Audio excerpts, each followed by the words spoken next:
ಮಹಾರಾಜ, ನೀವು ಬೇಸರ ಮಾಡ್ಕೊಳ್ಳೋ ಅವಶ್ಯಕತೆ ಇಲ್ಲ. ನೀವು ನನ್ನನ್ನು ಸೆರೆಮನೆಗೆ ಹಾಕಿದ್ದು ಸಹ ಒಳ್ಳೆಯದಕ್ಕೆ.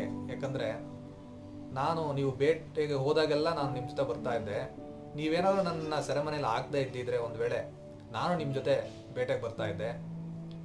ಕಾಡು ಜನ ಹತ್ರ ಸಿಗಾಕೊಂಡಿದ್ದರೆ ನಿಮ್ಮನ್ನೇನೋ ಬಿಟ್ಬಿಡ್ತಾ ಇದ್ರು, ಎಲ್ಲ ಸರಿಯಾಗಿರೋ ನನ್ನನ್ನು ಬಲಿ ಕೊಡ್ತಾ ಇದ್ರು.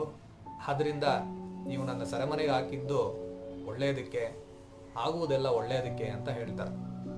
ಸೊ ಈ ಕಥೆಯ ಒಂದು ನೀತಿ ಏನಂದರೆ, ನಮ್ಮ ಜೀವನದಲ್ಲಿ ನಡೆಯುವ ಎಲ್ಲ ಒಳ್ಳೆ ಕೆಟ್ಟದ್ದನ್ನು ನಾವು ಒಳ್ಳೆಯದಕ್ಕೆ ಆಗ್ತಾ ಇದೆ ಅಂತ ತಿಳ್ಕೊಬೇಕು.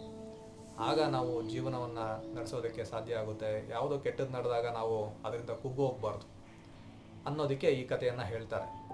ಹಾಗೆ ನಾವೆಲ್ಲರೂ ನಮ್ಮ ಜೀವನದಲ್ಲಿ ನಡೆಯೋ ವಿಷಯಗಳನ್ನೆಲ್ಲ ಒಳ್ಳೆಯದಕ್ಕೆ ಅಂತ ಅಂದ್ಕೊಳ್ಳೋಣ. ಎಲ್ಲ ವಿಷಯಗಳನ್ನು ಪಾಸಿಟಿವ್ ಆಗಿ ತೊಗೊಂಡು ಜೀವನವನ್ನು ಸಾಗಿಸೋಣ ಅಂತ